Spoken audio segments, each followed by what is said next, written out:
What's up, everybody? Welcome back to another edition of Backstop Banter. Hosting, as always, it's your boy, Anthony. Some call me Connie. Whatever you want. Co-hosting, as always, with me, my guy, Michael. Michael, very important question to start the show off. How you doing there, bud? Well, apparently I'm having some computer issues. I'll just say it that way because I just saluted as soon as you said that, and my screen on my end still hasn't saluted. So just bear with me. We'll get the kinks linked out or knocked out here shortly. But other than that, doing okay. Still got some pop-ups coming on my computer here. I had to restart my computer. Everything that can go wrong will go wrong, sort of speak. But other than that, technically, I have started my vacation now, so I'm good on that part. How about yourself? Right. Oh, not too bad. Got a nice 18 in today with my dad. Good time. Okay. Awesome. So, little golf. Now we're here. What's to complain about?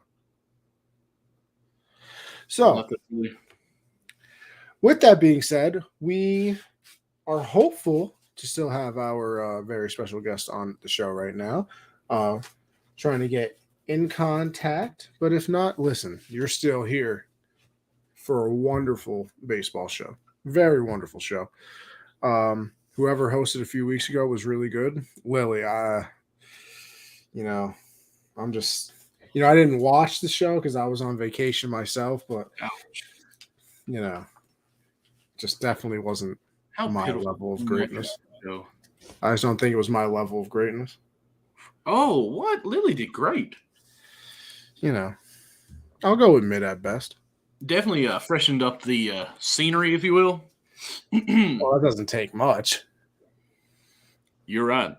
It does not take much. Anyway, Michael, while we wait to see if our guest does join us, we can get into some things here. Because actually, no, Michael, let me pull up. Because listen, this is what we're gonna do. At the start of the show, I think it's only fair. You gotta go through the standings every week. Because listen, things are changing. Things are moving. You never know who's hot, who's not. So listen, we'll go through the standings just like we did last week. Talk a little All-Star game. The Home Run Derby has officially been filled out. Wait, I haven't seen who the latest people are. Awesome. Okay, good. Okay. Well, we'll get into that. Okay. Maybe make some picks for the Home Run Derby since I believe by the time we do a show, it'll be done, right? I don't know. The 16th, I think. I'm not sure of the timing. The 16th? No way, because the Yankees still have to play the Red Sox. Oh, I'm sorry. The 16th is the start of the basketball tournament. I'm getting my dates mixed up on my shows here. Well, Lily says it best at the moment. Nobody is hotter than the Orioles, as we do start in the AL East. Nothing, ginormous here. Actually, no, I lied because, all right. Well, nothing ginormous standings-wise. My West team is looking pretty good right now. Who's that? I'll leave it at that. Mariners? Yes, the Mariners are looking pretty good right now. So listen, make it easy. Yankees still on top, 14-game lead over the Rays. Red Sox are have lost 7 out of 9. The 2 games they won were against. Oh, look at this. Perfect timing. We'll get back to the standings later. Because listen, everybody, you know and love them. Absolutely. We love them. They love themselves. How could you got to love themselves, right? I mean, if you're one of them, we'll leave it at that. Listen. So, with that being said, as I like to call them, and maybe I'll get in trouble for this, Matt will tell me. I like to say the Globetrotters of the MLB. That's what I like of baseball. That's what I'd say. The Globetrotters of the MLB of baseball. Let's just go ahead and get into it, guys. If you have not seen or heard of the Savannah Bananas, 1, you're over the age of 50. Yeah, you're bugging out. 2, you don't have any kind of social media, and 3, there's really not a third there, but you're sick. You need to know who these people are. But with us today, I reached out, our buddy Dalton that we have. He actually said, Matt is a great guy. You ought to message Mr. Wolf and see if he'd come on. And he answered. We always love when these guys answer like this. So, Matt, welcome to Backstop Banter. Love to have you here. How we doing today? Hey, I'm doing good. Good to be with you guys. Good to talk a little baseball and talk about the Bananas. All right. So, always a good time. I went down to see, like I said, I don't know if I'm sure you know who Dalton Cornett is, played for the Party Animals. Well, he's from close to where I live here. Me and him kind of buddies. The first week that you all did the Banana Ball, went down to see him for the 2 games. So got introduced to you guys that way and really fell in love with it. The atmosphere that you guys put on, absolutely love it. But I will be honest, I'm still kind of learning all about this stuff. I know the yellow suit guy, I cannot think of his name, but he's got a book come out. So ESPN is doing a bunch of different things with him. But you guys actually don't just play Savannah or Banana Ball, right? You all actually play in a league, correct? So, yeah, there's a little confusion there, I think. Mm-hmm. I'm a part of me and Dalton are a part of the Premier Team is what they're calling it. Premier Team, okay. And this started last year. Okay. And obviously it was COVID year, so they didn't have a big following. I don't know how many games they play. It was a shorter season than this year's season. But during the summers, like right now, the CPL is playing. So that's the Coastal Plain League. So that's a college summer league. So that's what's going on. Okay. So there is a difference. Yes, there is a difference. We are strictly playing Banana Ball as a Premier Team, where the college teams is obviously playing by traditional baseball rules, which is pathetic now. I mean, I'm going to be honest, Connie, I know you think I lie at this, but when you go and watch a Banana Ball style game, it really makes you think this pitch clock doesn't really need to be a part of things. All they got to do is stay in that batter's box, and it speeds up so much. And I'll tell you this, I seen this guy that was pitching for the Bananas. He had a ball and was doing like this trick with it, made it disappear, threw it up, and everybody's looking at that. And all of a sudden he throws another ball for a strike. Matt, can we tell? I want to hear some of your, I'm going to say, skills at pitching. Like, where do you come up with some of this stuff? And by the way, I love the overalls. Absolutely wonderful. These are, to be honest with you, I was never a pitcher. I pitched. Okay. I pitched in high school. I'm like one of the older guys on the team. I'm 34. This is your fourth year with them, right? This is my first year with them. I thought this was your fourth. Wow, I'm way off then on this. Okay. Gosh, Michael, do some research, guy. My bad. I apologize. Unprofessional. But carry on. I'm sorry. So, I mean, I actually hadn't picked up the ball in 10 years until this year. Okay. I'm a firefighter back home in Oklahoma. Okay. I coached high school baseball. I played a little college baseball, and all this stuff. I've always been kind of a trickster kind of guy. That was actually my nickname in college was Trickster. So all this stuff that I've kind of developed just been messing around in ballparks, across Oklahoma ever since I was a little kid growing up. I just liked having a good time and trying to catch some laughs. So yeah, I just tried to develop it into a pitching routine. I figured since I'm 34 and hadn't picked up the ball in a while, I didn't figure I could run with those guys anymore. Right. I didn't figure I'd probably be able to hit live pitching like I once did. So I was like, maybe I can develop all this stuff into some sort of pitching routine and come out and throw an inning or two. And it worked out for me. So now, how do you guys? That's the thing, follow them on TikTok. Great follow on TikTok. Is that like, do you guys come up with that as like a team, or does one person come to everybody and be like, hey, listen, I got a great idea. We should do this dance. And then everybody's like, all right, fine, I guess. Or like, what's the thought process that you guys go through to like come up with some of the more, fun on the field stuff that you guys do? Well, I mean, the atmosphere of being a banana, it's an atmosphere of creativity. I mean, we all pitch ideas. We have entertainment meetings prior to games. Sorry, I just thought the pun was funny there. We pitch ideas. I'm sorry. Yeah, there you go. So, we just bring ideas together and kind of come up with different celebrations we can do that game. Just different ideas and come up with some work out, some don't, but we just go for it, and see what happens. So I want to ask, what's been the craziest idea that someone's come up with that was like, absolutely not, there's no way we're doing this? Well, I mean, I'll tell you one of my favorites probably so far is Dearman. He's a pitcher for us, entering from center field in a cop car to Bad Boys. That was probably the coolest thing I've ever witnessed on a baseball field. Oh, so it happened? Okay, I haven't seen that. That's pretty cool. Yeah, so he entered from center field in a cop car Bad Boys playing in the background and gets out. That's pretty cool. That's inning 1. So yeah, it gave me goosebumps. That is pretty awesome, actually. Now, like you said, there's the difference between the two teams. You guys are Banana Ball. The other team is more like a collegiate level team. Mm-hmm. But I mean, I've seen some of the videos you guys playing. There's a definite skill level to the team. It's not like somebody can just walk on and be like, yeah, I can do this and I'm funny and that, so I can play too. What do you like? How do you rate? Like, maybe rate is the wrong word, but like, what do you think the skill level on that Banana Ball team is? Like, how those are some good players on those teams still, right? Pretty much everyone still plays in some type of. Yeah, I mean, the majority of the guys are still playing independent ball. So that our season last year, I mean, obviously Dalton, he's playing ball right now. All those guys are some pretty good athletes. I mean, more than pretty good. I mean, really good. They bring a lot to the table, entertainment and athleticism. So, well, first off, you said you're from Oklahoma. Dalton's from Kentucky. There's no T in Dalton. Okay, I mean you can say Dalton. All right. Okay.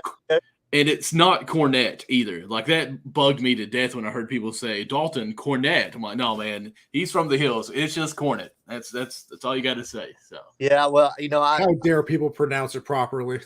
I know. Yeah, he was one of the first guys. I was like, when I heard talk, I was like, oh man, this guy's definitely not from Oklahoma. But I'm sure he thought the same about me, because I get a little accent myself. It's just a little bit different. So. No, it's all country. It's all that matters. So tell me, let's see here. How can I word this? Okay. Connie, I know you and I have talked about this because when the league was going on, or the Premier League was going and they were going to Daytona, I was talking with Dalton a little bit. Tell me how the atmosphere at these other ballparks, because from what he was telling me, like, the Daytona Cincinnati Reds is my team. Their single A, I think, plays down there, the Tortoise or something like that, and they can never sell out. But you guys, both nights in that stadium, were completely sold out, right? Right.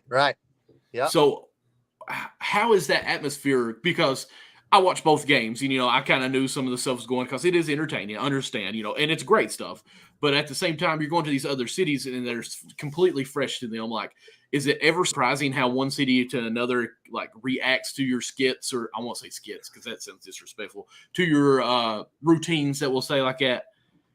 Or does it ever kind of like, okay, we got to do this again? Because I love every minute of it. But do you guys get tired of it? I mean, no, I don't think you could ever get tired of, make people, go crazy. Okay. Right. It's a lot of fun for us. It's a lot of fun for them. What I've seen that, a lot of people have kind of taken on liking the party animals, and that's been good too, because we're trying to develop this rivalry. Mm-hmm. You said you kind of related this to the Globetrotters, which is correct. The only difference is like the bananas don't always win. You know? This isn't staged. I mean, the party animals has just as much talent. I mean, to be honest, I thought they had probably a little bit better offensive squad than we did. Maybe a touch more, but yeah, it was interesting to see kind of how people reacted to different teams. And I think there's a big following and liking for the party animals as well, which makes it more fun, in my opinion. Absolutely. You got to do all this right here for the party animals. I was trying to cheer the game I was, and I'm going to get into just a small story, but I can't tell all of it because some of it's not completely legal. But we was at the game and was trying to get Dalton and some of the other guys look at this rugby ball that we found. And all of a sudden this camera came over here because I was hollering at Dalton, where I knew him. And this camera and this lady came up to me and was like, oh, so you like the party animals? Me being this big old guy who doesn't care about anything, I was like, oh, yeah, Dalton's my favorite player. He could probably play first through third and catch every ball. He's going to go 2 for 3 with 4 RBIs. And, just being stupid with the local camera. She walks off with the guy, and Dalton came over there and said, do you realize that was ESPN? They're doing a documentary on us. I was like, are you serious? So might be on ESPN, being myself. I was going to say a fool, but myself. But when is this documentary supposed to actually come out? And were you a part of it? And how was that as far as traveling with ESPN with you guys? Because that's you guys are a new thing. I had a lady talk to me today, or actually this week, about trying to go watch you guys, but she's in a waiting list for a seat. Like they're backed up so much to try to see you guys already. Yeah. I hear there's quite a long waiting list. The documentary is, I think, projected to be out late August. Oh, Okay. Maybe four episodes, 45-minute episodes is what I'm hearing. I'm not correct, or I may not be correct. I don't know on that, but should be out in August. And it was crazy. It was crazy to have, especially me coming from small town Oklahoma. You know, Listen, you don't know, even know. and my interview skills probably not. And here you go, going from a couple interviews, for jobs, and then here we go, ESPN in my face, and I had, it was just crazy, to be in that atmosphere, but it was a lot of fun, Be interesting to see how it turns out. Absolutely. Now, there's obviously, rules that'll never make it from Banana Ball into the MLB. But every one of them should make it. But obviously, you have to be a baseball fan in some sort if you're doing something like this. Like you said, you play too. So you guys sell out all the time. The fans go crazy. Is there something that you think from Banana Ball or me and Michael have played the, I'm commissioner for a day thing. What would you do? Because, I mean, you're kind of at a point where you guys go somewhere, it sells out, everybody has fun, where, I mean, you guys probably sell more tickets than the Oakland A's. And I'm being serious. Is that before or after the strike? Anytime you want. Anytime. I mean, I agree. I think the opening day had like 3,500 people. Like, that's a major league baseball team. Yeah, you guys are more popular than the Oakland A's right now. That's for sure. Well, I mean, so what are you asking exactly? I mean, are you? I mean, listen, you're commissioner for the day. How do you change things? You got any? In MLB or Banana Ball? Oh no, MLB commissioner. Commissioner for one. I don't know. It's we're obviously living in a different time. Kids are. Technology is huge with kids now. I mean, it's pushed in schools. We're in a TikTok era. You can agree with it, you can not agree with it, but our attention spans are getting smaller and smaller. I mean, mine's small, and I'm an adult. It's hard for me, as much as I love the game of baseball. It's hard for me to go sit through an entire baseball game unless I know somebody or if I've coached a player or it's playoff time. It's just hard to stay hooked for a lot of people, I think. And I know a lot of people grumble, a lot of purists, I'm sure, grumble at what we're doing. But one thing I would have to say is, being with the Bananas, I've never played in a group that has loved the game as much as they do. And that makes it pretty special. And a lot of fun. So I don't know. That probably didn't answer your question, yeah. but I don't know. I don't think you can. What's the best rule that you think Banana Ball has? Well, for me, I mean, I got to play it to my strengths as a pitcher. They can't step out box.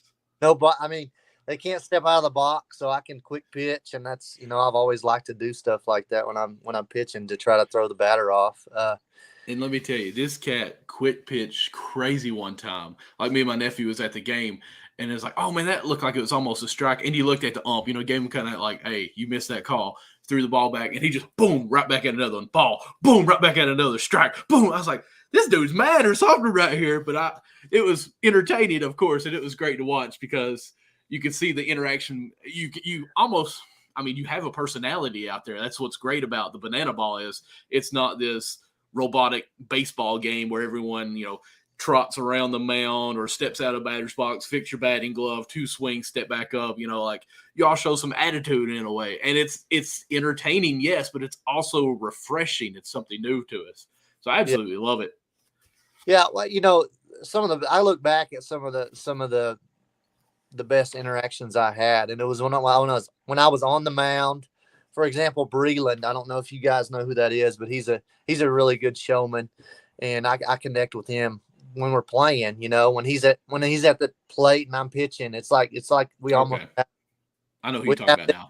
We have this interaction. It's almost kind of like we're talking trash to each other, nonverbal. It's just like we're having something going on here. We're kind of feeding off each other, but it's not in like an arrogant way. Obviously we can take things over the top sometimes. And I think that's probably what a lot of baseball purists probably look and see at the Bananas. Hey, they're taking this too far. I don't think they love the TikTok dances before pitches. Listen, it's a hot take. I don't think the purists love it though. You know what I mean? But I'm not saying we can't get there, but I don't think it's out of arrogance. It's out of just enjoying ourselves and going really back to the backyard when you're a kid. Playing wiffle ball. You're just having a good time. You're interacting with each other. You may be talking some trash, but it's not like it's in a hurtful way. It's not meant to be anyway. Anybody ever got a little heated down there? I mean, there was. You can tell by that smile. It's a yes here. I saw the collegiate team, like you said, get into a nice little brawl. So I did see that. We're all competitors at heart, still. So, sometimes we can get heated. I mean, it wasn't like something like we're gonna have a brawl with each other, but and sometimes you don't know because you're trying to put on a show too. So it's like, is he being for real or not? Like sometimes we even get confused, Well, let me ask you this: with that, who do you get more? Who gets heated more at each other? Like against each other's teams, or is it internal in a way? Like, oh my goodness, like I know we're trying to entertain, but man, hit the ball.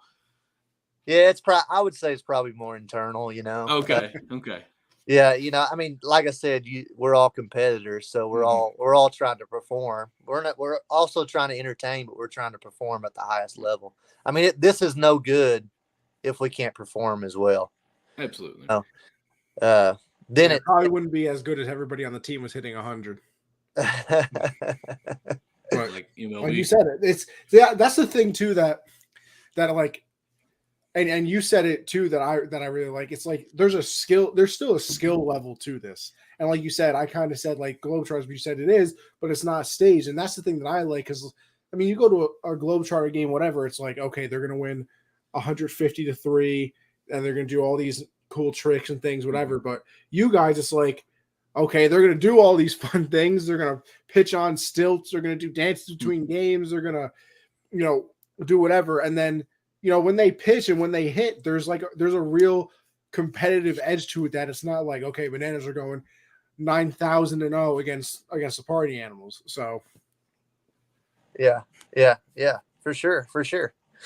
It's kind of hard to stage baseball. I mean, yeah, it's hard enough to hit it. You know what I mean? I mean, it's you can stage the things that need to be like done, but the outcome can't finish. Yeah, The exactly. very first game that you all played, the left fielder came into a blooper of a pop up out foul territory and made a like sliding backhand catch. I was like, okay, these guys are legit here. I mean, these are athletes that are being entertaining. And going back to just the Globetrotters, like they even walk half the time. Like half the stuff they do is actually illegal to do. Like the only thing, well, I mean, you all changed the rules. I was going to say like the no box and stuff like that, but it's legal now, so it's a bit of a circus act, which the owner has even said, he reads Barnum Bailey Circus, however you say that, to get some of his entertaining ideas and all that stuff. But at the same time, even though there's probably somewhat of a script, you all are playing baseball. Like you have to still make the wood contact to the ball to play,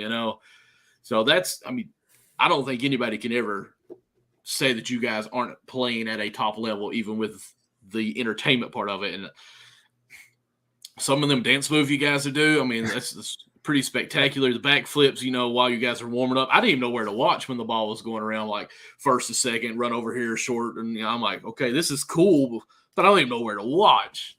How did you get into this? Where is it? You just go try out? Did they contact you? How did this come about?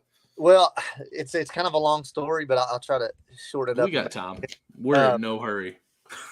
So Tyler Gillum, he is the head coach of the CPL team, the college team.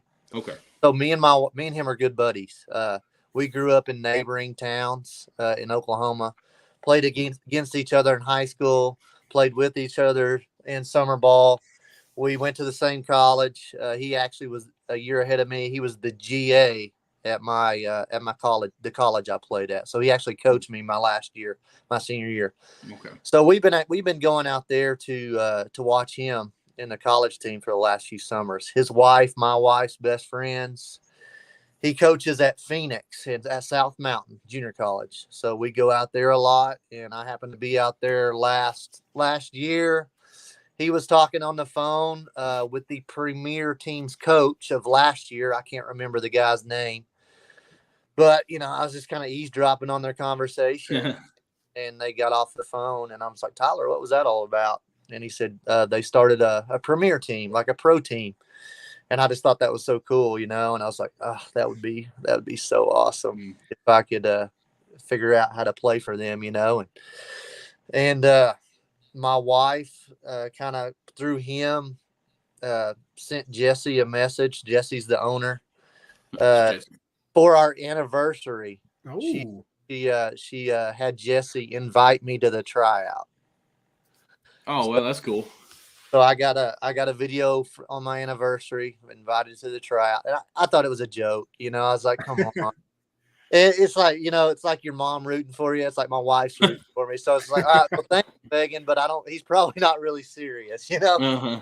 So, but I had a while to think about it and get in shape. And I chose not to, because I thought it was a joke, and it kind of creeped up on me, got closer and closer. And I was like, man, I'm going to go. Like she said, you need to do this, Matt. This fits your personality to a T. And I went to the tryout. I literally put that pitching routine together like a month prior. I threw 2 bullpens, and I went out there and killed it. I guess. They liked what I did, and there I go. I'm off. So now personally, I'm trying to play catch up now and actually get in shape and get back into the groove a little bit. So personally, I think that you are the most known banana. Just so you know on that, in my opinion, just with your attire that you do from the pitching man, I feel like you are probably the most popular one, like it or not. It's at least coming from me. So I absolutely love what's going on with you. Now, correct me if I'm wrong here, but did your wife pitch one time at a game? She did, and that's really cool that she got, because she was the one encouraging me to do all this. Because like I said, I'm 34. I'm working at the fire department now. I didn't want to tell guys what I was doing. I was embarrassed. Right. They're like, come on, man, you need to grow up. But yeah, it was really cool that she got to pitch because she played such a big part of me making it and encouraged me. So she was a national runner-up at Oklahoma City University.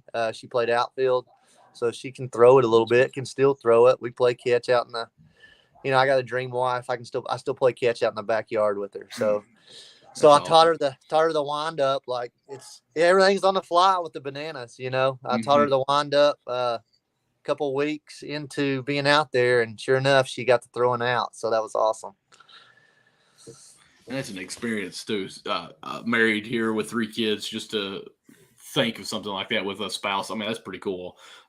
Kudos to that. Awesome. Awesome. Who's the better athlete between you two? Who's got the better skills? Who's got the better arm? Oh man.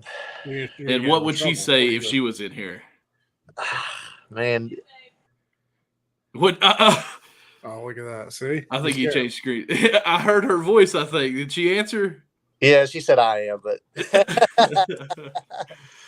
I didn't want to say anything because I know I'll get in trouble. So I just let her. See, Michael? That one. So by saying not get in trouble, that means he thinks it's him. So okay. So how really so good. how long are you away from everything when you're doing this? Is it like you guys go have a series, you come home? Like how long are you gone from home when you're doing this? Well, I was really fortunate. Back here in Oklahoma, I work 11 shifts a month firefighting. So, and I had about 11 shifts I could take off. So I took off just a little over a month, and basically we moved to Savannah, for Airbnb. a month and a half. So, and took our little 2-year-old with us, and it was kind of our vacation away. I usually, during the spring in the past, I've been helping out at a local high school and a college, working with infielders until we had our little girl. So I've always saved my dates to take off till the spring. So it just worked out perfect for us to be able to do that. So. Awesome. So next year, same thing, right? We banana for life now. I mean, I got my fingers crossed. I want to do it as long as I can, but obviously I got to support my family too. That's right. the main. And I got a little 2-year-old I don't want to be away from too much. So I'm sure they're going to extend the season. This was just 5 weeks, so it was manageable that I could move out there. So I really don't know what the future holds exactly, but I sure hope I'm a part in some way. So. What's the radar gun looking like? Nothing impressive, brother. He said, "Ha ha." Like I said, I don't know. know. What are you topping out at? I'm probably low 80s.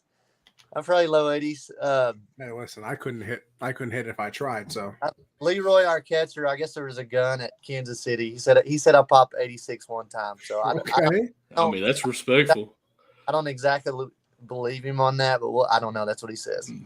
Well, listen, you ever need a confidence He was just boost? dyslexic, You ever need a confidence boost? You can come find me. We'll take batting practice. I'll strike out 55 times in a row, and you'll feel brand new. Yeah. And then I can throw one time and maybe hit 58, so you'll be happy. Well, I mean, you can talk to Bill Lee. It's not all about throwing hard. He still gets out too. That's true. You got to know how to pitch. So, and I'm bending the rules. I know there's no balks, so I got a little advantage there. Those quick pitches, let me tell you, catch you off guard. Which pitch is your favorite? Because you threw one between your legs too, right? Yeah. I actually coached a guy in a high school here in Oklahoma, and that was actually a technique I used to try to get him to throw submarine and get that good spin, because it's pretty difficult to teach, and we're always looking for creative ways to get through to kids. And I was, I always like to joke around. So I was like, man, that's perfect. Perfect way to get that 12-6 spin underneath. So yeah, between the legs. Yeah, that's always a good one until it gets hit over the fence. But,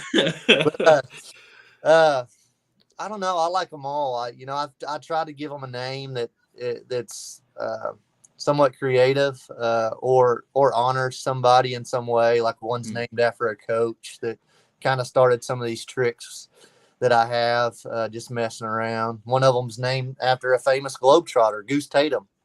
And I kind of got inspiration from watching some of his videos, so I named it Goose Tatum. The Professor. You guys familiar with the Professor? Like a basketball player? You remember the and one back in the day? Of course. Hey, I'm 36, so you're good. Okay. That was big back when I was in high school. I always loved that. So, absolutely. I got one called the Professor. I like them all, to be honest with you. Okay. All right. So this is what I'm hearing. So next year you're going to have a Backstop Banter one, and it's going to be a special glove that you have in your back pocket. That you're going to put your other glove in your pocket and turn around, and it's going to have a hole in the glove where you put the ball, and you're just going to throw the whole glove and ball up to home plate. Hey, I'm always looking for ideas, and that's all right. I want to see it. How'd you do against Dalton? 17 strikeouts and 17 plate appearances. Absolutely. He signed a bat to give to me, so like we need a banana shirt or something from you to be like 0 of 15 Dalton faces me. Exactly. Did you own Dalton in the batter's box? Man, it's all such a blur. I'm trying to think if I even I know I faced him once. I can't remember what happened. I think it come off the bat good. I was like, oh no, but somebody tracked it down into the outfield. Matter of fact, now that I'm mentioning that, it was the Goose Tatum. There's a TikTok on it. I tucked the ball under my knee and kind of fake throw it, and then go back to the ball, grab it out from under my knee and threw it. And he read it. It's kind of hard. They see me every day. So right.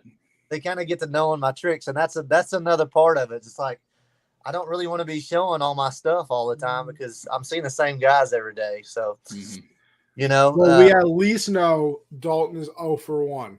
So, Michael, right. next time he's on the show, at least 0 for 1. the next time he's on the show, we're going to make sure that he remembers that. Yeah, That's right. I'm going to text you right now and just say, Matt said that you never got hit off of him. I'm say, remember that time you got out? Unbelievable. He was talking all about it on the show. Yep. Put him on blast. Gonna have to. Okay. I know that I've seen when you guys were in Daytona, I'm pretty sure Johnny Bench was at the game. I've seen, pictures, stuff like that. What's the wow moment for you? Like, wow, this really happened when you were here, or this stadium, or a celebrity or an athlete? What's your wow moment that you've seen? I can't tell you. It was all a wow moment for me. I mean, seriously. Johnny Bench, he's an Oklahoma boy, Yeah. He's right down the road, small town Oklahoma boy, just like me. And I had no idea. He came up to me. It was at West Palm Beach. Mm-hmm.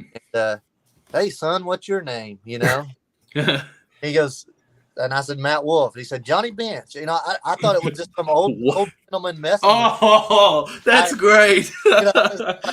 And then he's in the dugout. I'm like, that really is Johnny Bench. That was an awesome moment. Did we get an autograph? I didn't. Oh, he didn't even know who he was. You get caught up. You get caught up in everything that's going on. It's chaos, and I don't know. Sometimes you don't, or at least I don't have my head on right sometimes. So, yeah, that was an awesome moment. I got to play catch with Jake Peavy. Oh yeah. Catch his bullpen, so that was awesome. And just being around all those guys, like I said, both party animals and bananas. Like I said, it's when that kind of a group gets together and they all love the game the way they do. It's really special. So now, what do you guys go different city to city bus? Yeah. Travel by bus everywhere. Maybe 6-hour drives was probably the longest, if I'm guessing, except for Kansas. Not terrible. Except for Kansas City, which I'm 5 hours away in Oklahoma to Kansas City, so that wasn't no big deal for me. Some family got to come out to watch that game, so that was cool. Awesome. So yeah, a lot of awesome moments. I was upset because I didn't get a rose at the game I was at. The lady beside of me got a rose, and I was like, I deserve a rose, but oh well. What is this, The Bachelor, Michael? No, it's not The Bachelor. I'm sorry. It's they give out a rose to some of the ladies, and I'm like, come on, man. I got a nice beard at least. And he said no to me. Yeah, very ladylike. Listen, Connie, I know not just because he's here, I'm saying this. Like the atmosphere, the interaction that they have with fans, it's phenomenal. I know you live in New York, but if you can, you need to catch a game somehow, some way, because I believe you guys were in the standing, like running around probably more than the cheerleaders were, and the Nana Bananas were. I mean, it's just every time there was a home run, it seemed like somebody was running through to holler at us. It's entertaining. That's all you can really say. I absolutely love it, and I hope to go back and catch some more again this year. Well, listen, it's perfect. It's perfect. I work at the Yankee, single A team. I'll talk to them. You guys can come up, use the stadium. There we go. I'm sure I could swing it, as if I'm not just some little old cameraman, but Absolutely. You guys can come up to New York and I'll catch the game that way. It's fun. And you can film it, right? Exactly. I'll film it. Just, rent out Dutchess Stadium. Bam. Mm-hmm. Next thing you know, you guys are in New York. So you haven't been to a Bananas game yet? I have not, no. Yeah, you got to come. Maybe we'll give you the rose next time. Oh, I would be upset, but that's okay. That's okay. It's a long ways from New York. Long ways. Yeah. You just went to South Carolina, man. You were pretty much in Georgia. Still further. Listen, if both of us make it down to the game, we've got to interact somehow, be on the field, do something. I don't know.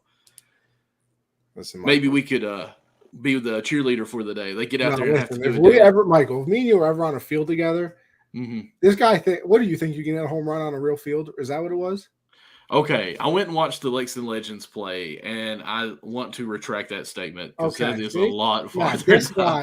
This guy must have found a weed farm somewhere and said he could hit a home run. He makes fun of me because I'm from Kentucky. I used to have a cow, and so he's like, I'm a hillbilly here and everything. But I mean, this man thought he could hit a home run in a professional stadium. In a batting practice scenario where it's basically just like, I would let you stand at second base and you still wouldn't. I don't know, man. Second base out there, that's minus 90 feet, 180 if you're a certain way. I mean, I don't know. Come on. You see, especially if it's in Yankee Stadium. I mean, that thing is like you small see ball people there. Play. You see people play. Don't listen. Hey, just because he's part of the show, you don't got to be nice. I'm certainly not. He can't hit a home run. I mean, I don't know the guy, so I can't speak for him. He says, I get this belly behind it, it's gone. He's just gonna have to show you. Yep. I don't know. It's a lot of faith we're having in Michael. Anyway, listen, Michael, I don't got unless you got something. Yeah, else. I was gonna say, Matt, I don't know how much time you got. We're gonna get into some All-Star breaks, MLB stuff going on with that. You're more than welcome to stay with us. I don't know if you need to cut out with the family, go kiss somebody goodnight or anything like that. You're more than welcome to stay and listen to us, or unless you just need to go. Well, I think I probably ought to get in with my family. It's been awesome talking with you guys a little bit about the Bananas and myself. Absolutely. And yeah, be looking forward to seeing you in the box trying to hit a bomb soon. Oh, I don't know if you're really looking forward to it. You know what? I can see it now. He's going to pitch to me next year.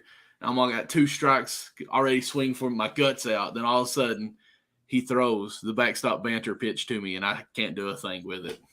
No. Strike 3, I'm out. Ground out to first base.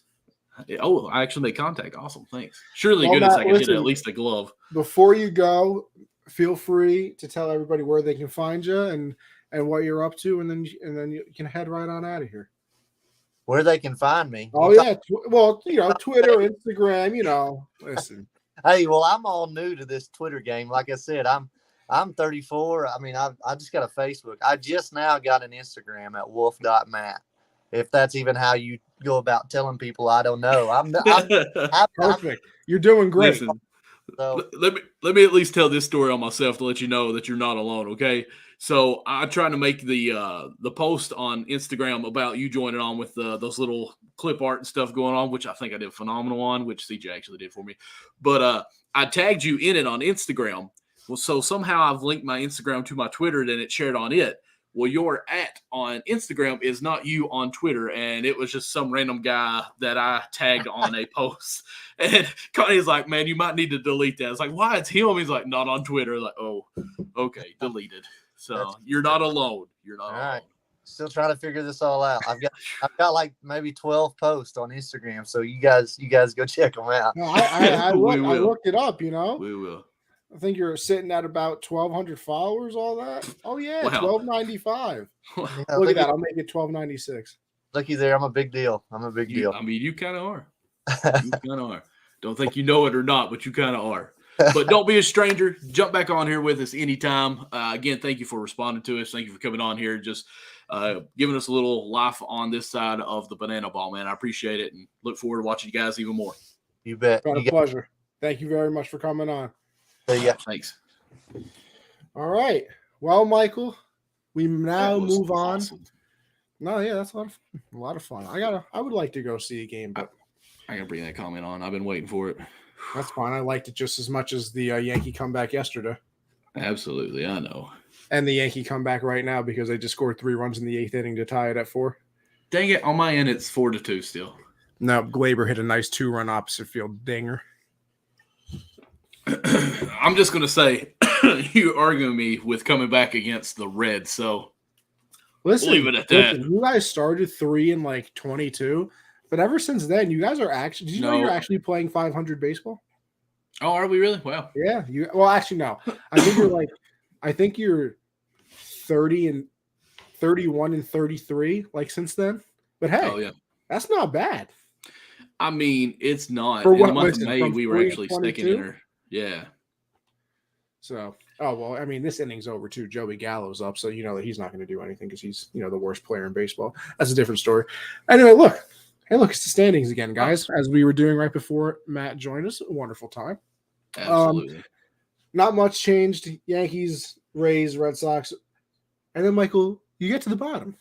and this is where we have some actual news, because we have not done a show because it happened only a couple days ago. Mm-hmm. I think it's Charlie Montoya, right? I mean, you're asking me to pronounce a name? No, I just didn't know if that was his first name. I literally couldn't remember. Oh, yes. I know it's Montoya. I just don't know if it was. Oh, it is Charlie. Okay, look, I'm right. Wow. See? Gallo is really 164. He's 4 for his last 51 or from 52.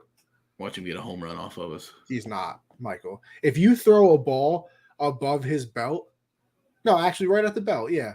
Throw a ball right at the belt, he literally cannot make contact. It's literally impossible for him to make contact with the pitch that is high in the zone. Because he swings like this. Like an idiot. But, can't wait for him to be off the team. It won't be my problem much longer. Some people just aren't built for New York. But, yeah, so the Blue Jays have fired Charlie Montoya. They are 47-42, which, listen, that is below expectations. Absolutely. It is. Everybody and their mother, me and you included, experts, idiots, whatever. We probably fall in the idiot part of that, Michael, by the way. I don't know why you said probably. Well, I mean, hey. Pick them to win the division. They had the second best odds, Michael, going into the season to win the World Series. Well, with that, some of the ESPN analysts were saying that Yankees, Rays, and Jays would all end with the same record because they couldn't make a choice. That's how good this team would be. That's a cop-out. I agree. Make a choice. That's a cop-out. Make a choice. But at least the respect for all three of those teams were that high. Yeah. So, but they fired him. And at the time of the firing, now let me check something real quick. At the time of the firing, I know that they were still they still had a wild card spot. And look, and according to this, they still do have a wild card spot. Mm-hmm. They are second in the wild card. Obviously, the top 3 teams make the wild card spot. Look at the Orioles. I 2 got games out of a wild card spot. But anyway, so the Blue Jays still technically have a wild card spot, but they did fire him, and I was surprised. I listen. I know that they weren't playing up to their expectations, but I just didn't see it coming. And apparently, I think they've actually won 2 in a row. We walked him. Are you serious? Yeah, I know. How do you walk Joey Gallo? But since the firing, they haven't lost, which is 2-0, but still.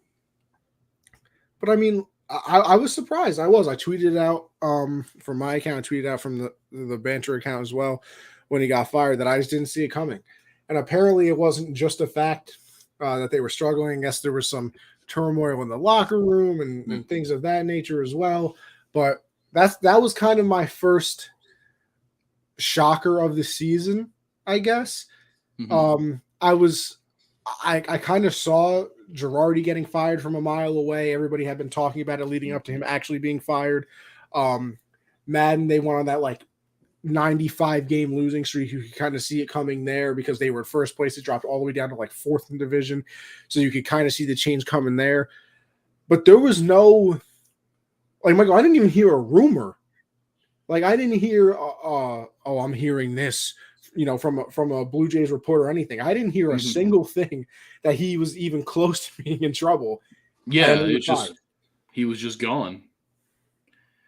So to be done so fast, it's almost like they had. Well, I won't speculate, but at the same time, the turmoil thing kind of makes a little sense that something's going on, that they're underperforming even though they're over 500. I do not like this commercial.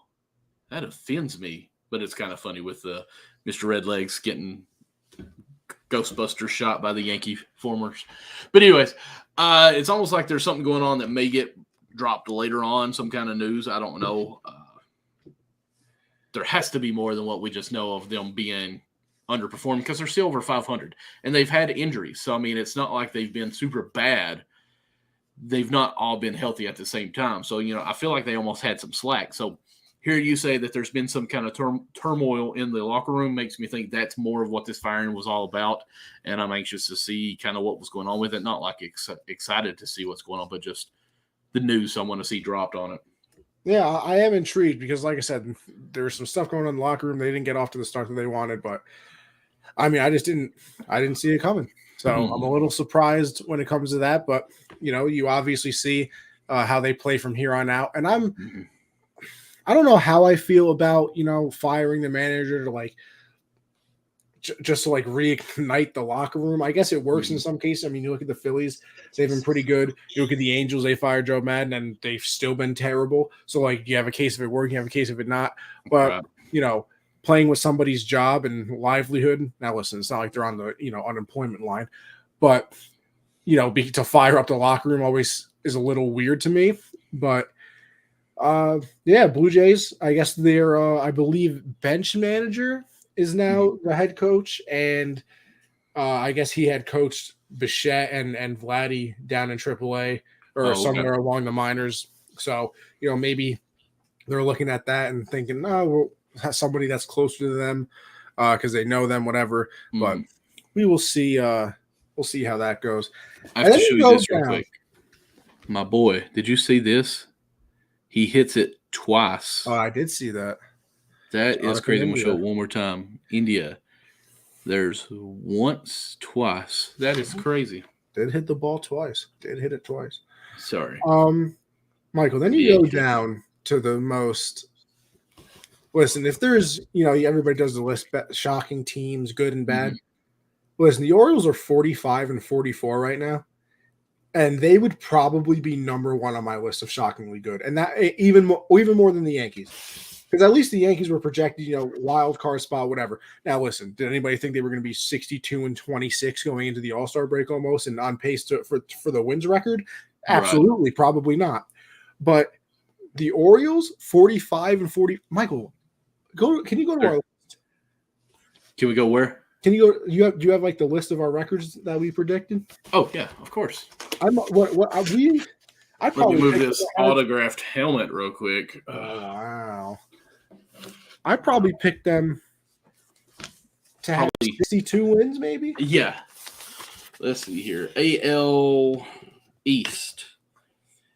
I have them at 60 wins, and you have them at 66. I mean, listen. Unless they play like absolute garbage, there's no way they in the second half of the season. Yeah, they're gonna beat both of ours probably. And Michael, I kind of said it too earlier on because I remember they played the Yankees a few times now, and they called up Adley, and they still have Gunnar Henderson, who I believe is the number one prospect in baseball. So they just replaced, number one prospect in baseball, Adley Rutschman, with now number one prospect in baseball, Gunnar Henderson. Shortstop for them down in the minors. I still think they have like the number 2 overall pick in this year's draft because they have been bad for a long time. Right. But their pitching is not bad. Like it's pretty decent. And if you pair that, Adley becomes what he's supposed to be with, listen, he's the number one prospect in baseball. So you obviously think that he's going to be very good.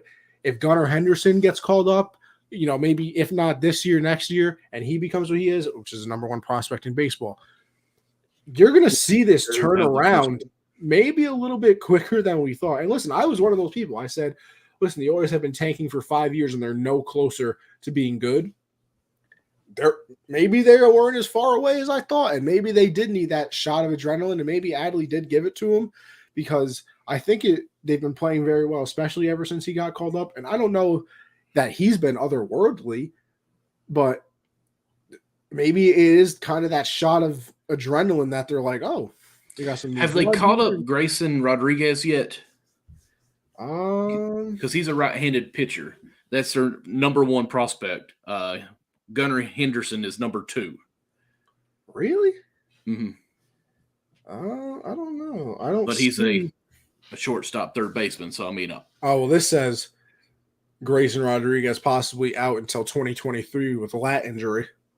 Oh, okay. And that was 2 days ago. So I'm gonna guess they didn't call him up. I would say so. Well, Michael, why don't we look at the prospect rankings? Well, I'm not going to change the screen, but I'll let you know. I mean. Yeah, Grayson Rodriguez is the number 4 prospect, and then Gunnar Henderson's number 5. So I guess I was wrong. Oh, in the MLB? Yeah. Okay, I'm looking at actually the Orioles like top 10. Riley Green for the Tigers is number 1. Francisco Alvarez for the Mets is number 2. Corbin Carroll is number 3 for the Diamondbacks. Then Grayson Rodriguez, Gunnar Henderson. Then there's a catcher for the Blue Jays, third baseman for the Cardinals, and then Anthony Volpe for the Yankees.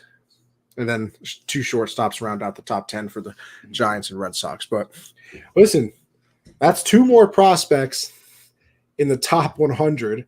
Mm-hmm. And not just, 98 and 99. No, they're 4 and 5. So obviously they should be very good. Let's see if they have any more. They have another one. Colton Cowser is the number 41 prospect in baseball. They have the number 66, which is a left-handed pitcher. They have the number 93, which is another shortstop. So you got a lot of people on the list.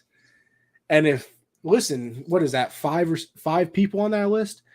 Michael, at least 4 of 100%. If 2 of them hit, you're in pretty good shape. Now, listen, if all 5 of them hit, you better start playing the lottery.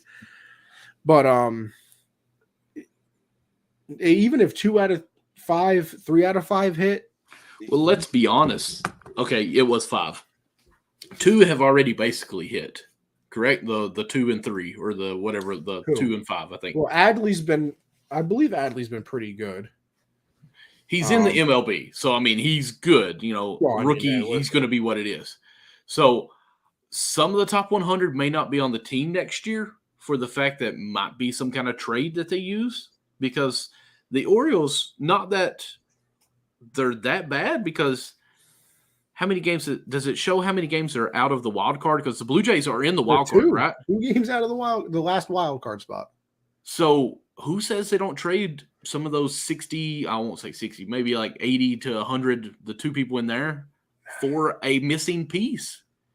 Nah, I just don't think they'll. If they could get someone cheap for a couple years in that position, I could see them making a move, because one, the fans deserve that. Now, no, they do. I just don't know if they would go for it yet. Especially if the guys are in the top 100, because sometimes the top 100 aren't available next year. They 2 or 3 years out, how they'll have them sometimes. So if they're projecting their ETA, as they will say, is 23 or 2023 or like 23, 24 season, then no, because those voids that you need is probably those guys. That why not have them on rookie contracts, because you going dirt cheap anyways. But if they're 2 or 3 years out, maybe that's a move they make. I mean, Gunnar Henderson's ETA, according to this, is next year. Grayson Rodriguez, his ETA was supposed to be this year, but like I just said, he's out. He's out for the rest of the season. I can scroll down, find the other ones real quick. ETA for the outfielder is 2023.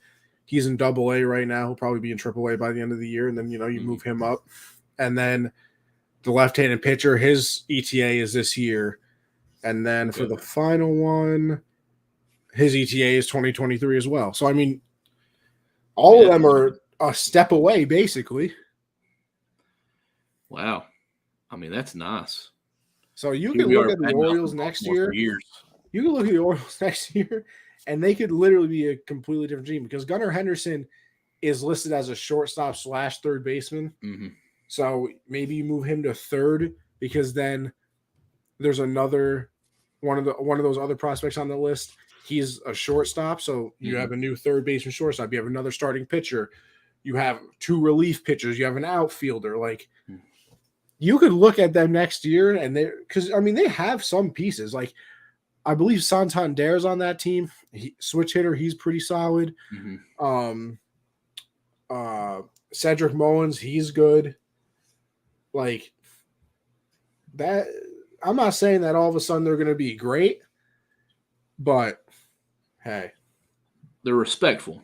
They were, in hindsight of what I said, they might be closer than what I gave them credit for. So good on them. Because listen, I hate the whole tanking thing. I think it sucks for whatever sport it is. And Mancini's not really having a great year this year, is he?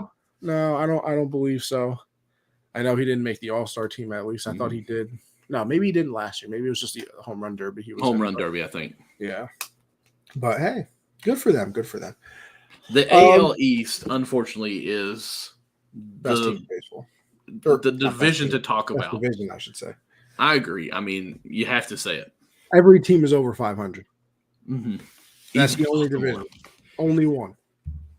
So, and I think it's only like the second time it's happened this late in the year, and the other time it happened was the AL East. Really? But we move on to the Central. All right, pull up my screen again. Twins. If you guys were to comment, sorry, we may not see it. No, I switched back. So, well, you can't see that on the StreamYards? It's small on my screen. Interesting development. Or for my eyes, it is, anyways. Twins still leading 49-41. They got a 4.5 game lead over the Guardians. I'm gonna ask this real quick. Is that a surprising team? I mean, the answer is yes. They're at least surprising because we didn't think they'd be back on top. We thought it would be White Sox. Yeah, I think it's more surprising to me that the White Sox aren't as good than that the Twins are this good. You know what I mean? Well, because they're not even over 500. Yeah, I mean, listen, don't get me wrong. They've been incredibly injured like the entire year. I think Eloy Jimenez just came back, and then I'm pretty sure he left the game again with some injury.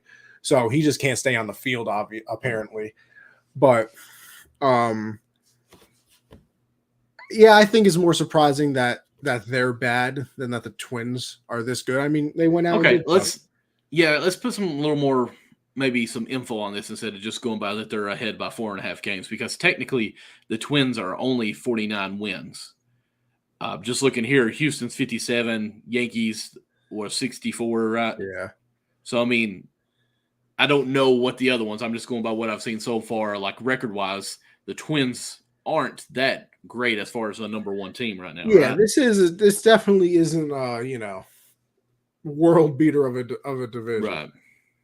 I mean, your best team is 49-41, like you just said. The Yankees have 64 wins. Houston has 57. So there's definitely better divisions out there, and like I said, there's only one team in the entire division that's over 500. We just talked about the AL East where everybody's over 500. So a little bit of just getting a little bit ahead of here, but I'll just say this at least instead of diving deep into it. The NL East number one team has 55 wins. The NL Central is 49. So, but we're a weak division. And the NL West is 57. So, I mean, every division that is respectful with a leader is 8 or more games. Oh, man, what happened to Sincel? Yeah, hit. Oh, okay. He always stays hurt. Sorry. So, but yeah. All right. And then the West, kind of not a surprise here in the AL. Houston's 57-30. They're leading division by 11 games. But like you said and alluded to before, Michael, the Mariners have come on strong recently. 10-0. Yeah, I was going to say that. I believe if you look over here, 10-0. Look at that, 10-game win streak. So there we go. They have been very good of late, and thank you, Jesse Winker, former Red. Oh, really? Never knew that. For real? You got to be lying, right? All right, Michael, come on. I'm sure I've said it like 30 times. 800 times, yeah. Yeah. But I think in the last like 4 or 5 games, he's hit a home run in, maybe all 5, but at least 2 of those games, he's hit 2 home runs in, I think. So he's starting to actually catch fire. I know he struggled beginning of the year. So I just talked to a lady who goes to my church. She's got a son that lives out in Seattle. And she said in August they're going to go to a game, she thinks. I said, what if you were to see A, Jesse Winker, or B, Rodriguez? I need their autograph. Michael, I'm watching this game right now, and the more I look at umpires, the more I want robo-umps. I cannot stand the fact that these umpires are absolutely terrible. You're killing me. No. I like to wear the Matt Hughes. If the catcher steps up on the right side and the ball ends up on the left side, but it's still in the zone, why is it not a strike? Oh, because he had to reach over. Like that pitch that Abreu just threw to Naquin, painted with a fine brush the inside corner of the plate. Right. But how much? And I'm going to ask this. This is an honest question. As long as it's touching those lines, is it supposed to be a strike? I believe so, yeah.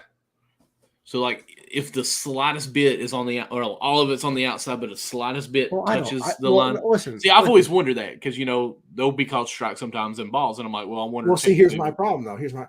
When I say painted, I mean the whole baseball was in the little square. Okay, you're just talking about that 98 mile per hour. Yeah, in the Yeah, bottom okay, it left just now corner. happened. Okay, it just happened on my screen. How Okay, is that not a yeah. strike? How's that? Because the next pitch was also a strike. There should be an out. There should be an out right now. Mm-hmm. And Michael, I don't know if you watched. That was a pretty pitch because it was a backdoor on that too. So I think that's probably why it was called. That's not a strike. Oh, What? he did call that a strike. Okay, never mind. If that umpire didn't call that strike 3, I was throwing the laptop. I was throwing it. But no. Did you watch the game last night? I did not. I had to close. Michael, that was the worst umpiring I've ever seen in a game. Really? And not even from the Yankee aspect. Like Pham and Judge last night should literally sue the umpire. Really? Tommy Pham might have gotten 6 balls that were called a strike. Really? Like, it was absolutely one of the worst things I've ever watched in my entire life. We need to start pulling, there are cards that they can get. Oh, I looked at it today. Did you really? I did. I went. What did he get? What was his score? Because I bet you it was still 90, right? It was, but here's the thing. I believe. Hold on. Let me grab the phone real quick. Oh, I see why you got upset, because he didn't really act like that was a strike at all, did he? Right? He just said, all right. It wasn't just me then. So let's see here. Umpire scorecards. It was that same pitch just on the outside. Where's the Yankee game? Come on. Did I go past it? Wait. Whew. Naquan, you got to do better than that. I can't find it now. I was literally just staring at it earlier today. Come on. Oh, there it is. Come on. I got it. So his overall accuracy was 92. Which is good, is it not? Which is also below the MLB average. Okay. Well, which is great. His overall consistency was 93, below the MLB average. Okay, why is my camera doing this again? It says it looks like my camera was unplugged. I'm using a laptop. Now you're a picture of Homer Simpson sleeping with a Knicks hat on. I'm literally using a laptop. Like, how is my camera unplugged? That's a great question. Oh, you were just back for a second. See, that's what it's doing. Oh, brother. I believe I have to go no camera for a little bit here. That's fine. It looks better that way. I knew that was coming. Called ball accuracy was 96. Average is 97. And then listen, now Michael's all disconnected. So it's just us. A 1v1, little conversation here. And then called strike accuracy was 85%. League average is 88. 11 of 74 called strikes were true balls. Now listen, he's still in the 90s. Can I really sit here and complain? Probably not. Am I still going to do it? Yeah, because you're a professional umpire. And listen, everybody loves to talk about, well, then it takes away the human error of the game. But you don't really like human error in sports. You don't. That's why the NFL tried to put in the pass interference replays after the Saints and what was that? Ram game? Yeah, Saints and Rams. That's why the MLB and every other sport has replay now. Because as much as we say, oh, it takes out the human aspect of the game, you don't want it anyway. If you did, everybody would be mad about all types of replay. We wouldn't want it because then it takes away everything. There weren't cameras back in the day. Well, guess what? There are now, and we should use them to make sure everything's right. Because nobody's going to complain about people say they like human error until it happens to their team as well. I'm a Yankee fan. Imagine the Yankees lose the World Series and there were no replays, but you could clearly see on a replay that the batter was safe or it wasn't a home run or whatever it is. And, 20 years ago, they're not reviewing it. Now we can review it. So if they lose the game that way, your boy might not be able to do the show for a while. But anyway, I'll move on as Michael's trying to get everything figured out to the National League. The Mets, we talked about it, the Mets being Metsy, but hey, I will give them the deserved credit. They went in to Atlanta and did what good teams are supposed to do to prove that they're good. They took 2 out of 3 from the Braves, I believe the Braves went into that series 1.5 games out of first place. Well, they leave the series 2.5 games out of first place. Now, is that much of a difference? Obviously not. We all know that. But it kind of does show you what the good pitching will do. And I know last week I kind of downplayed it in a slight bit, saying that it's kind of losing your running backs in the NFL type of situation. But maybe I was wrong because Scherzer went in there, his second start off of the IL. I believe he pitched 7 innings, had like 11 strikeouts, didn't give up a run. No, he gave up 1 run, I believe, on a home run. So, yeah, the Mets are going to be scary if you get them in a playoff series. Because guess what? Your first 2 pitchers are going to be DeGrom and Scherzer. And then, by the way, they traded for Chris Bassett, who, was just a casual all-star last year. So, you need 4 pitchers in a 7-game series usually. You only need 3 pitchers in a 5-game series. So, if 2 out of those 5, 2 out of those 7 or whatever is going to be, are going to be against DeGrom and Scherzer, I'm good. I really wouldn't want to play them. Look at this. Michael's on his phone. Hold up. Now you're Oh, no, you've already had me. What's going on? You're a black screen, Michael. Trying to add my AirPods on here. Oh, brother. This guy's a mess. You see what I got to deal with, guys? Hey, at least I'm trying. This is true. It is an A for effort. There. How's that? You're still – oh, now look at you. Hey, we're back, just not nearly as professional, huh? Yeah, it definitely doesn't look as beautiful. Get that light as back before. on. But, it's all right. It's all right. Whoa. Had to remove you, Michael. Had to remove you. I don't know what that was, but that did not sound good for anybody involved. Let's try to put you back in. What about now? Okay, I've got the computer screen turned off. For some reason, I can hear you through the computer, but yet my camera's not working. So we're good now, though. All right. Now we're good. Now we're back. Better than ever. I was just talking about the Mets, how they went into Atlanta, had a 1.5 game lead.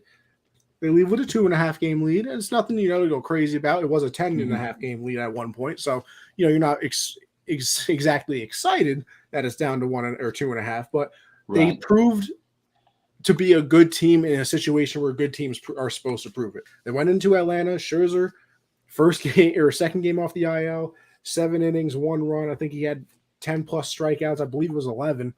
I think they lost the next game, and then the third game they won again. So if they get DeGrom back, and you also have Chris Bassett, who I said is was an all-star last year for the A's. Mm-hmm.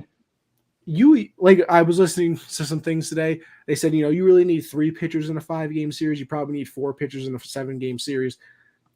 You're probably getting a minimum of 3 starts out of DeGrom and Scherzer combined in a 5-game series.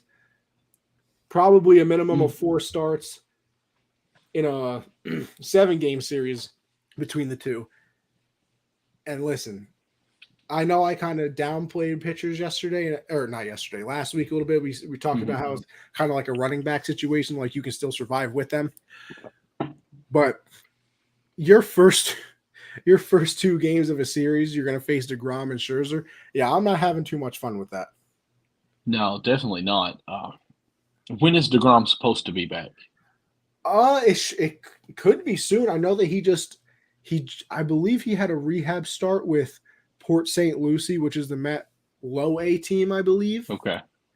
So I'm with you. I think the Mets are a scary team as far as facing in playoff form because, if you get DeGrom healthy, more than likely if the Mets support him with any runs, it's probably 2 wins. Last year he even had a higher RBI rate or percentage than he did ERA. So if you score 2 or if you more score runs, 3 runs, no, 3 runs, I think you're a lock. If you score 2 or more, you're feeling very confident. Yeah, if you score 1 run, you have a chance in that game. That is also true. That is very true. We'll go down to the Central real quick. Like Michael said, this is kind of like the AL Central. 49-40 is their best team here. Is the Brewers. They're 2 games ahead of the Cardinals, and then it kind of falls off a cliff from there with the Pirates, Cubs, and the Reds. So that'll be a 2-team race, obviously, and then you go down in the West. One game, it's a 1-team race once again.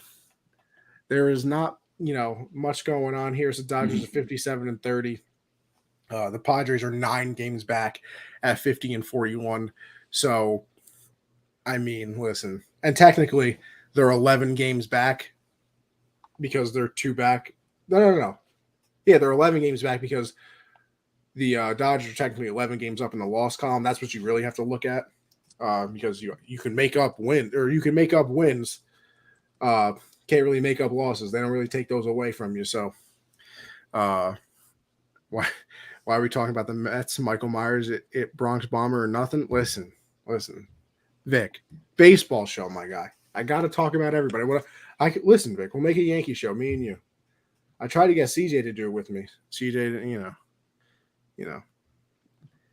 tell him, Tony, aka Mr. Goodfellas. Hey, I try. But those are your MLB standings. Kind of went through, some of the storylines as well with the Blue Jays manager being fired, and then the Orioles, very surprising team. Mariners coming on strong, and then everybody else is kind of just cruising. I'm going to get rid of this. There's us once again. Hey. I'm going to try and find the home run derby participants because I know the field has officially been what's it called announced. I'm trying to see if they have like an actual bracket for this. Yeah, they got an MLB.com now. Do they? Mm-hmm. Well, I see MLB.com. It says participants, but it doesn't say it doesn't give me like an actual bracket. Sorry. You said that really weird. Home run derby. I got to move my phone. Yeah, it's the very top screen when you click on it.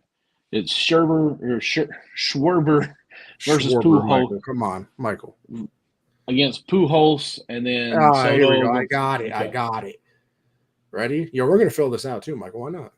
Okay. Let's fill it out. I found Pujols upset. Yeah, okay. Calm down.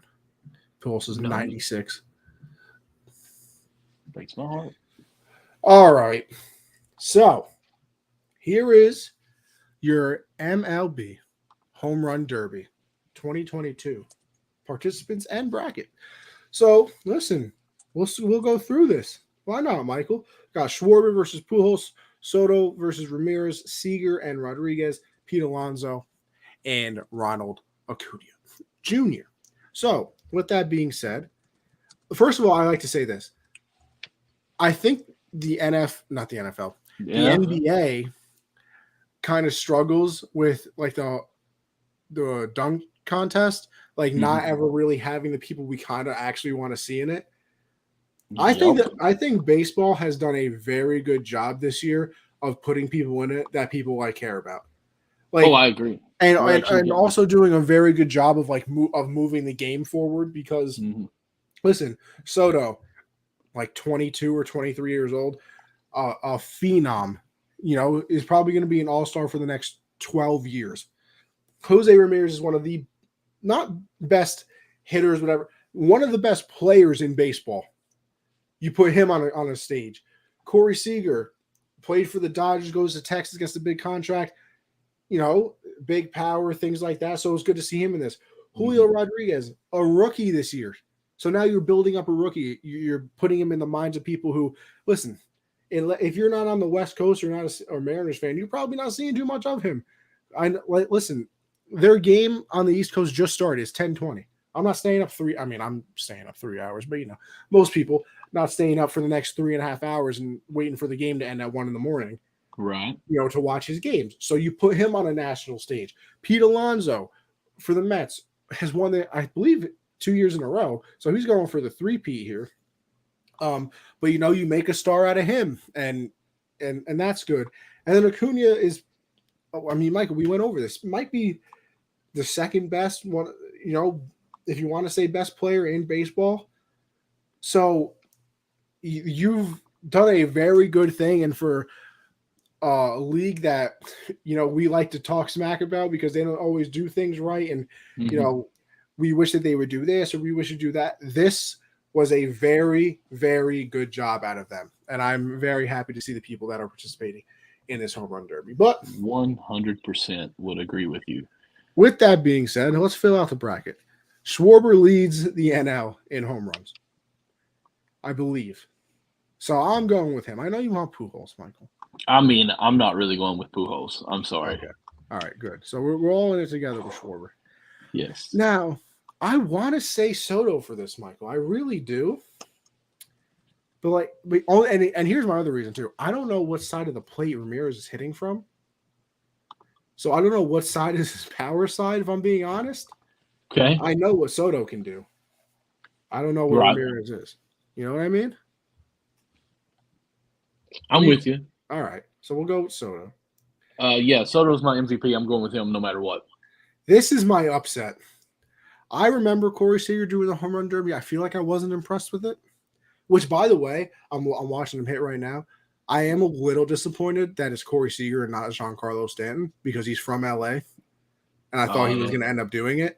And we all know that Stanton, in actual baseball, can hit a ball 500 feet. So I would have loved to see him in the home run derby this year. I thought it would have been really fun. But, hey, do you think it's almost a little bit where he is getting more older that he don't want to participate because of that? Well, I don't know, because he put a lot of thought into it this year. Like, he said multiple times, like, oh, yeah, I'm thinking about doing it. Maybe I will, blah, blah, blah. And then he just ended up not actually doing it. So he put a lot of thought into it. So maybe, he also did say that when it was in Miami, he did it. And that's when he was on the team. So he was kind of hosting and also played in the All-Star game, ended the home run derby. And he said, like, it was like, it's taxing on you. It's like, the All-Star break's supposed to be, a break, 3 or 4 days for a break, but you're doing the home run derby and you're playing in the game. You got to do all the media and things like that. You do both of them. It's not really a break. So, but I want to go with Rodriguez here, and I want to go with him, especially because I think it'll be good for baseball. That I do too. A nice little rookie, makes it to the second round at least. Listen, Michael, I love Acuna. I do. Pete Alonso's won it 2 years in a row.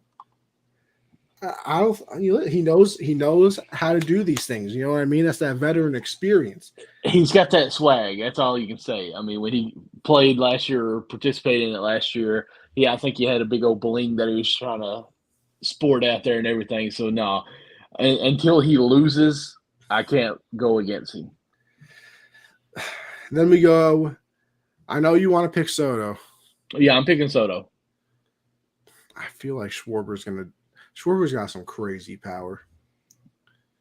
Here's my thing, and this is why I'm going to go with Rodriguez with you. Rodriguez is the rookie that's trying to prove that he should be here, and he's young enough to where it's like, hey, I'm going all out here. I feel like Soto is in that, I'm going to say, contract year where he's right, where he's trying to say, I deserve one, maybe to be traded for, and two, I just need to get my name out there for free agency, possibly. But all right, Mike, I feel like Soto. Why not? I'll give you Soto. That's fine. Because I'm very persuasive. Yes. No, not honestly. I thought it was a very bad job of trying to persuade me, but really, because Soto to me is that borderline. But everybody already knows that they want to trade for him. Exactly. But this will be his time to shine for the fans. Be like, hey, we want him on our team. Like, he's a superstar to us. If you said that from the beginning, I might have been with you. I mean, that's what I was kind of meaning, I guess, with it. I have a hard way to explain myself, okay? Let's be honest. But I feel like Soto is a superstar, but casuals don't really know him yet. That's fair. So are you going with Pete Alonso or Rodriguez then? I think Rodriguez is going to do everything he can the first round, and he doesn't realize to pace himself with a rookie mistake and going with Alonso. That's a good one. That's fair. That's good. Of course it's fair. And then you have somebody going for a three-peat. versus Juan Soto. I'm going to go with the man with the last name that ends with an O. Oh, that's a good one. That's a good one. Who you going with? Because my heart wants to say Soto, but I know I'm a little homer on Somer because I love Soto. I think he's a generational player. Technically, I don't even think Soto makes it here. I think Schwarber does. Okay. So I guess that would mean I have to go with Alonso, but I'm a Yankee fan, so I'll go Soto. Okay. There you go, people. That is your the most with biased biased. take. Exactly. Your with biased home run derby champion, Mr. How many Juan home Soto runs the does National. Soto even have this year? That's a great question. Because that was the stat that he lacked last year. Juan Soto currently has I say lack. Let me back up before anyone corrects me. Lacks as in for the race for MVP. 19. He has 19. It's not terrible. It's not good. It's not great, but How many does Schwarber have? Schwarber probably has like 28. Hmm. Let's see. Let's see if I guessed right. Pham has 11. Why ain't he in it? Kyle Schwarber had. Oh, wow! I was right. 28. Oh, nice. Kyle Schwarber has 28. Okay. Has the Reds and the Yankees really went into extra innings every game? No, the first one they didn't. Second one they did. Okay. Oh, it was walk off in the ninth, wasn't it? Well, Yeah, it wasn't a walk off. wild It was a pitch. wild pitch. Yeah, but still, it was at the top. That baby is slumped that they're showing on the Yankee broadcast right now. Man has had a long and tiresome day. But all right, Michael, it's been a long and tiresome day for me too. We've been on here for an hour 30. I played 18 holes in the sun. Long day.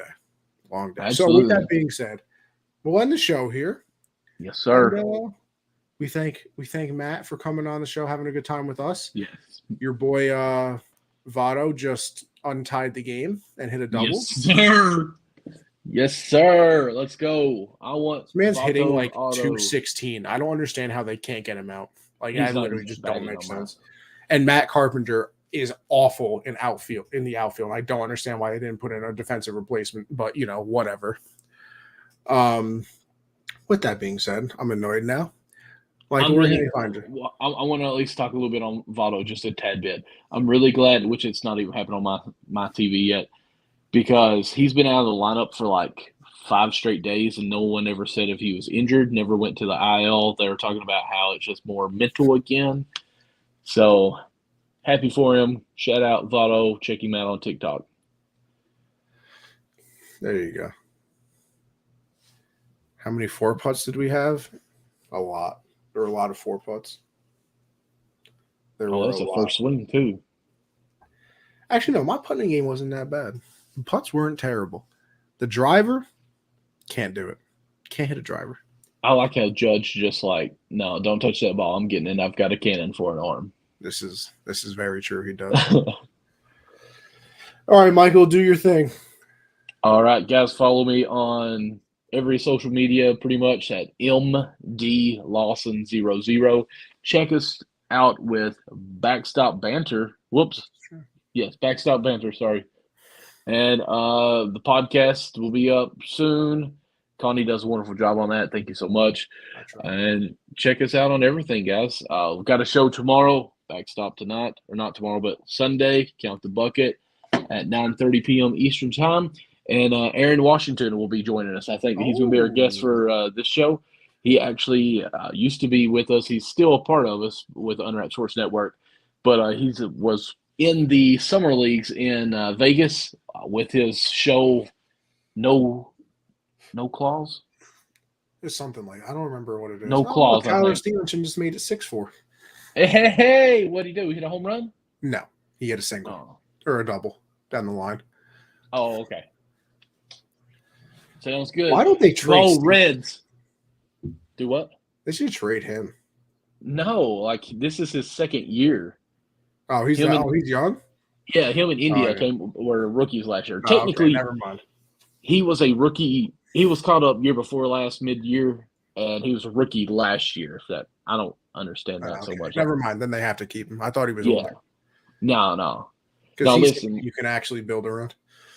Yeah, He's him in batting like India, I think would be great. 316 Yeah, for a he's. catcher. Very good. Anyway, I have a feeling that when Votto is not on the team anymore, Stevenson may wander down to first base. interesting. Yeah. All right. Anthony Conover underscore Do on your Twitter. thing. Yeah, right. Anthony Conover underscore on Twitter. Monday, Generational Sports. Me and Josh talk about everything. Tuesdays is the hard count. Me and CJ. That's the It's football this version. show. Exactly. Oh. The football version of it. And then Backstop Banter, like Michael said, every Thursday at 9 Eastern. All three of those shows are available via the podcast, Apple Podcasts, iHeartRadio, Spotify, wherever you listen to podcasts. You can listen to me and my co-host as well. So with all that being said, appreciate everybody for tuning in once again.